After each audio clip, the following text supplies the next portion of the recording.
So we have a couple of houses that are pretty close to being at double what we paid for them. One of them definitely is. The other one is probably 90% Yeah. there. Yeah. So we have been having a lot of back and forth on our own personal portfolio of what does 10 years look like for us? Like, what houses do we want to have? What kind of house? Like, almost reassessing our buy box to say what we had was great for building, but now we want to move more into that ender stage. Yeah. The different stages is you have beginners, wealth builders, and enders.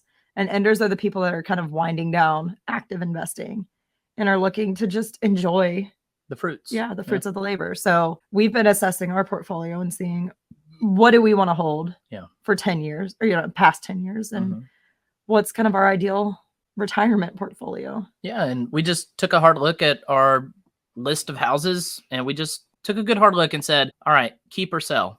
In 10 years, do we want to have this house in our portfolio? Yeah. So we just went through our houses and we just put a K or a S next to it. And we decided there are 5 homes that are just right off the bat that we're like, they have been great for us. They were a great learning tool. They were a great stepping stone, but it is time. Those houses are all nearing double in value. Yep. The cash flow on them is great. Right. But they are high maintenance. They bring a certain type of tenant and is a little higher maintenance. They have big repairs that need to come up. So that's going to eat into cash flow. Yeah. So we looked at that return on equity. We looked at what's upcoming as far as big repairs.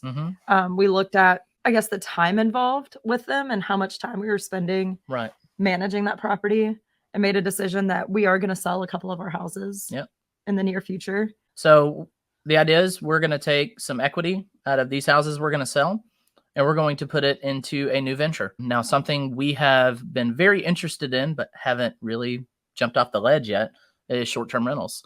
And I think it's very interesting. I am very wary. Eric's been trying to do a short-term rental for like 3 years. Every time a house comes vacant, I'm like, let me just put furniture in it and put it on Airbnb. She's like, no, let's not do that. Yeah. But we're reaching a moment in our lives where we're doing a lot of internal work. We're doing a lot of work on ourselves in the sense of becoming healthier, you just emotionally and energetically. And in doing that, we're able to approach these types of conversations with our business with a more, I don't know what you'd call, just a healthier frame of mind of risk, of benefit, of growth, of letting the things happen for the sake of happening. And instead of like overanalyzing, does it feel right? Right. And so we took these properties, we decided we're going to sell 2, and we got a pot of money that we're going to 1031. And we just started looking at lake houses. Yeah, I mean, part of my vision for my dream life is a lake house. And it has been something we've talked about from the beginning. So we're making a strategic business decision to sell some properties that they don't fit with our long-term vision into this Airbnb opportunity, a lake house. So we're buying something that's in a vacation town and we're going to deck it out, but we're also going to go stay there ourselves when it's vacant. And it's allowing us to use our business to create our dream life. Right. And just a little information about the property that we've identified.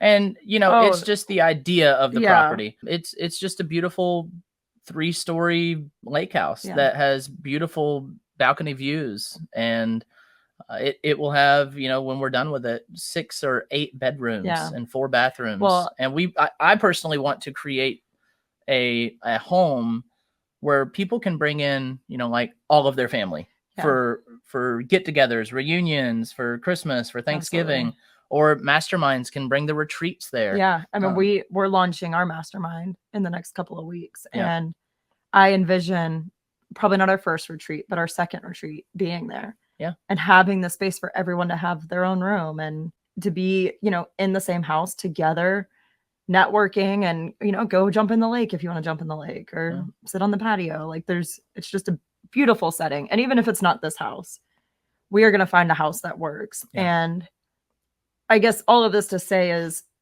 we're both a little wary of Airbnb because of the shifts in the market and everyone flocked to it. Yeah. And it seems like I've seen Airbnb bust as like headline articles. So we're a little hesitant, but we know real estate. We can find a way to make it work. Yeah. And we're taking a calculated risk.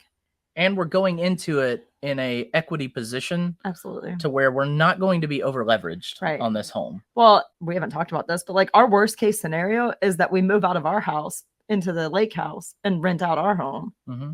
So there's plenty of opportunity to make this work if Airbnb does not work for us. Right, exactly. But all of this to say, we are taking this calculated risk because we know our numbers, we have the reserves, and we have the entity structure. So we're able to make a move that's a little bit out of our comfort zone, but is going to make us way happier. Yeah. Maybe not happier, but it'll be a lot of fun. Yeah. So just having this framework and this foundation sets you up so you can take the risk. Yeah.